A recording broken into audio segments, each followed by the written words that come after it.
Hi, welcome to Better Boating in Connecticut. I'm Jerry Desmond, I'm your host today. As many of you have seen our other shows involving high schools throughout our state that had focused in on boating. We had some schools that have built boats. We have other schools that have boating instructors in their school, and they offer the boating certification classes as well. Today, we're actually at a school in Groton, Connecticut. It's the Marine Science Magnet High School.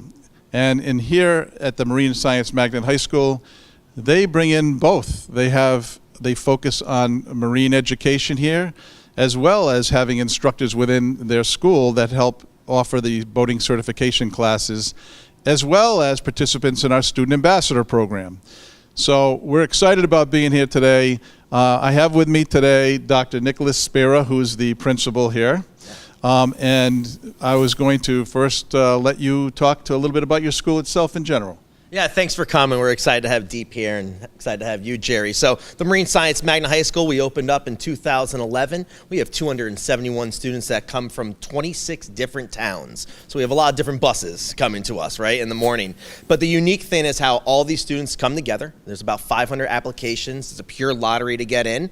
And out of those kids that come here, a lot of them are interested in marine science. Obviously, that's our theme. But the cool thing is that we have some tremendous partnerships, not just Deep, but also we have the Coast Guard Academy, Mystic Aquarium, Mystic Seaport, University of Connecticut, where kids actually earn college credits in our school. And so we have about 99% of our kids go on 2- and 4-year colleges, and a lot of them are interested in the marine sciences, even after they leave here. So that's wonderful, and I imagine the training that the students get here prepares them for the demand that's out there in the marine industry. Yeah, I mean, you see right behind me, right? We're on the bridge simulator, and it's the same simulator that you would find on any ship. And so with that, we really embed all of this knowledge and all these tools here into our curriculum. So every single student is going to learn about boating, and every single student is going to get their Safe Boater's license as well because of the partnership that we have with Deep and because of our instruction and how we embed that in the curriculum. Yeah, this simulator is quite something. I mean, you've got an excellent facility here with all these simulators that students can actually take some of their knowledge and put it to practical use as well. So we are in a high school, and you have educational goals here and mandates.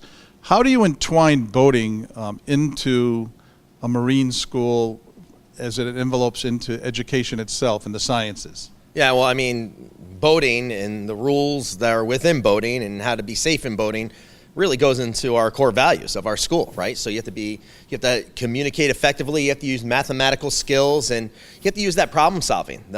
So really, where is it embed? It embeds in every single class that we even discuss here at our school. So it's not just a maritime or a science thing, it also weaves into our other courses when even as we're reading literature that may involve boating or situations where students can bring some of the skills that they learn in these classes, it really makes it richer environment for those kids. I tell you, when I first came in here, before we got set up, I was watching one of your classes, and their science and your computer science classes are quite sophisticated. And I was pretty impressed by the instruction going on there. Can you tell me a little bit about how this education they get here, do students ever get recruited, or do they get demand because they've come here and they've learned here, or any students that may be at marine schools around the state? What happens from there? Yeah, well, I mean, for one, our students work incredibly hard, and we've had incredible success here, right? So when you're a successful high school and you're a gold medal school with the U.S. News World Report, plus you have a maritime theme, you're going to have those maritime academies coming your way. And so we've been really privileged to have students going to the United States Coast Guard Academy for every year in the past, and also the Mass Maritime, SUNY Maritime, and even the president from SUNY Maritime, who used to be right around the corner at UConn Avery Point, he comes up and recruits our kids. And because they know our kids have a knowledge going in with the maritime and with the boating aspect to be able to be successful. And retention is a big thing in colleges. We also have been down and visited some other schools out there in the state. The Sound School in New Haven, the Bridgeport Aquaculture School. Han High School and Guilford High School. Those are both schools where they do boat building. And we continue to visit our schools as we go forward with our show. Do you ever communicate with those schools? Do you guys ever collaborate like on curriculum? Or do you communicate with those schools in some way? Do the Marine schools have like a Marine school working group or something, or is it all individual? Well, it's funny is when we first started, we really reached out to those, and so they were really good friends with us. I actually came from Guilford High School, so I knew about how the literature and how the boat building worked together. So that was something that we were able to bring. But when we were first starting out, that communication and what they knew and even the experience with a simulator really helped out our instructors and helped bridge our relationship together. That's great. I think it's hopefully it continues to grow in some of the other schools as well, offering opportunities. We do have several high schools that are not like I said earlier, I believe that are not orientated for marine science education, but do attempt to have instructors in the school or teachers in the school become boating instructors and reach out. So, and we continue at DEEP to try to reach to those people as well and get our curriculums into the schools for the students to be able to learn while they're at school, and we will continue to do that. So for a second here, we just want to take a break. We're going to go to a PSA, and when we come back, we're going to speak to one of your instructors, Eric Litvinoff, and some of the students here. We love it. It's so much fun! It's exciting. Esto es vida. Why do I have to wear a life jacket? We wear it to be safe. I've got mine on. We're teaching our kids about safe boating. Cogí un pescado así de grande. We all love this life. Wear it and love the life. This message brought to you by the National Safe Boating Council. Hi, we're back here again at the Marine Magnet High School in Groton, Connecticut, and I have with me some people from the school. First of all, one of our teachers here, Eric Litvinoff. He's one of our DEP boating instructors, and he teaches here as well. So thanks for having us today, and maybe you can talk a little bit about the stuff that you teach here, just briefly, and talk a little bit about what this room's all about. Yeah, absolutely. So I've been here for 8 years now, the first year that the school was opened, and kind of help bring this program to life. We call it Marine Studies. So every student takes 2 years of it, and they're involved in boating and navigation. And part of it is where every student takes their safe boater's license as a sophomore, and we have these beautiful simulators behind us where we can try to boat in situations that may not be really desirable. Like, what would you do if a storm came in? We can simulate a storm with zero risk and be able to try out different techniques to be able to get in safely. This is great. It's great education for people that are really interested in boating or the boating industry as well.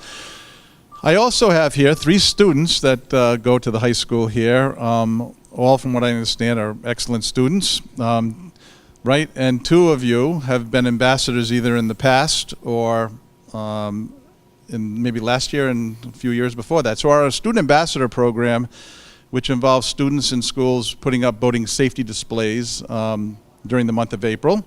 They do that, and then we certainly acknowledge them with a ceremony up at the Capitol, and 2 of you have been there.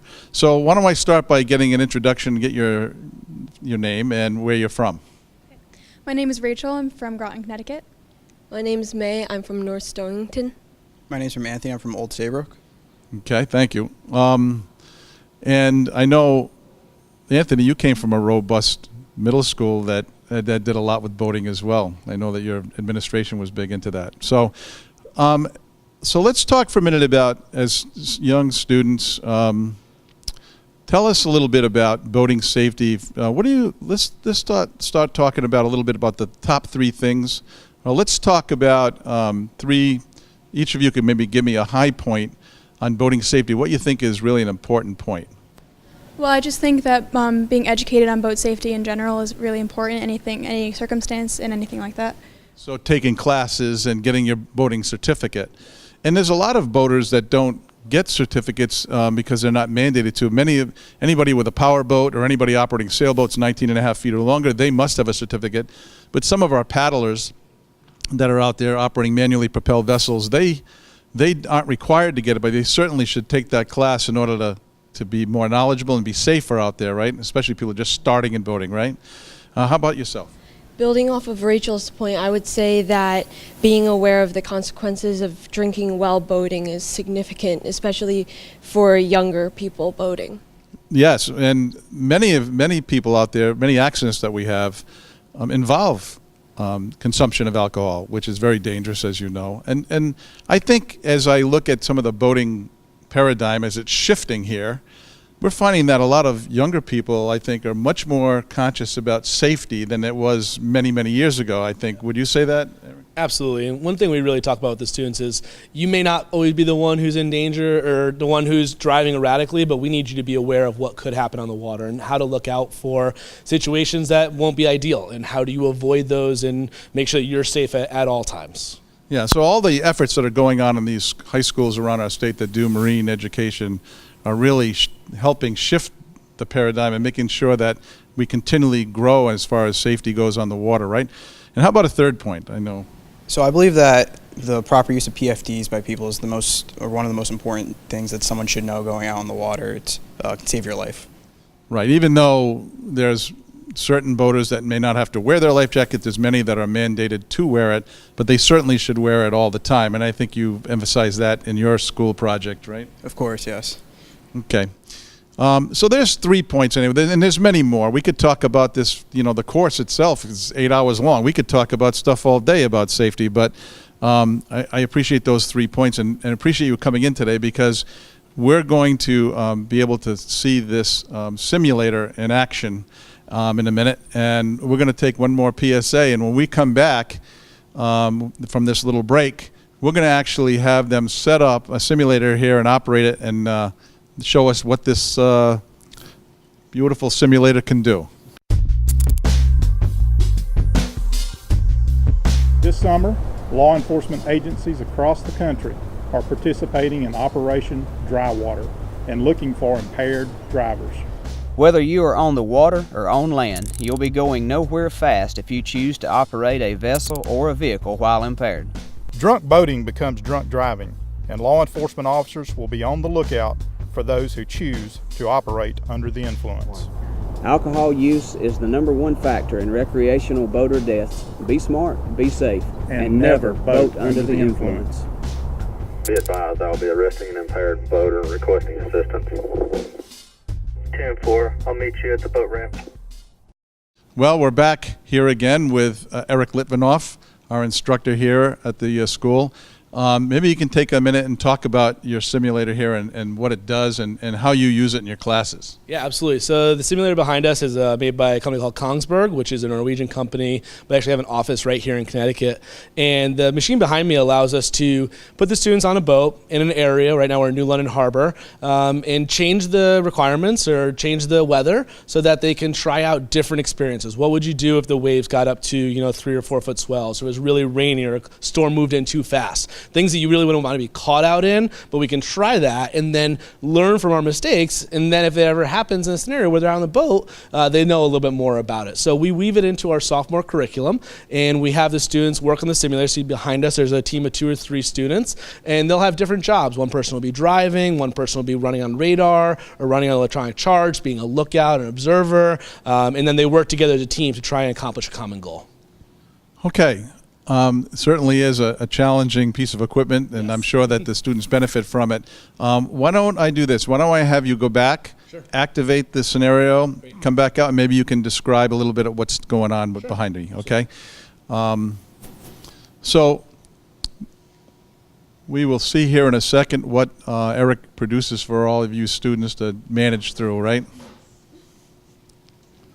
Okay, it looks like you've got some weather, so Eric, I'm going to turn this over to you for a second. Maybe you can talk about what's going on there. Yeah, so we put them in a little challenging situation. So they're in the New London Harbor right now. You can see they're right around Ledge Light Lighthouse, and the swells are about 3 feet on their little 15-foot rib, hard body inflatable. And their job is to kind of, see if they can navigate safely. We're in Groton, so we put a little submarine kind of coming in the channel here. So they have to obviously be a little bit further away based on the laws, but just for an experience to kind of see what's going on. It's raining, it's it's dark, and also they can see the channel and the channel markers as they're going through. So what you'll see is the students working together and communicating about things that they see coming up, and making sure they stay safe as they come out of the channel. Okay, it looks like you guys are doing a pretty good job navigating through these difficult weather and obstacles and vessels. Maybe you can tell me a little bit about what each of you are doing. So right now I'm watching the radar for Rachel and making sure that there's nothing that's not necessarily on the charts that we could run into. Okay, and what are you? You're operating the helm here. So what do you have going? I'm driving the boat. I'm communicating with Anthony and May and making sure they're keeping me aware of any obstacles in my way or anything that I can't see directly, and making sure we get everywhere safe. Okay, thank you. And how about yourself? I'm watching the chart and I'm checking the buoys and making sure that she goes where she needs to go and stays in the right lane. Okay, I'll let you guys operate for a minute. It looks like you have some obstacles coming.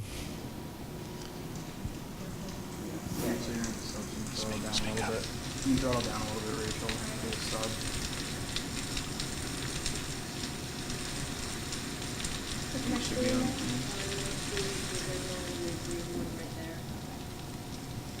Going across. You can go.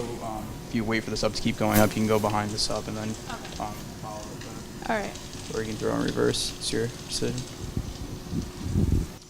Okay, that was pretty impressive watching you guys operate together, and you communicated quite well. So in your classes, you learn all aspects of operating vessels, yes? Yes. And are you all trained in here to work on the radar, learning the chart plotter, learning how to take the helm, how to maneuver the vessel using throttle control? Yes, we learn about every aspect of boating. Okay. So do you think that in this school here, do you think this really helps you a lot in your boating skills as well? Of course, knowing what to do in a scenario like this that we're experiencing behind us right now is really vital for if you actually do get caught in a storm that can be like this. It helps take the fear away of it. Probably everybody who's operating boats today would love to have an opportunity to train on this or on the water itself, and that's actually a very growing sector in boating education.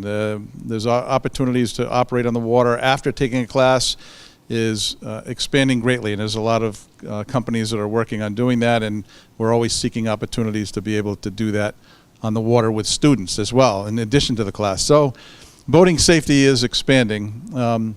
So are all of you looking for a career in Marine or with the Coast Guard or some kind of a Marine career?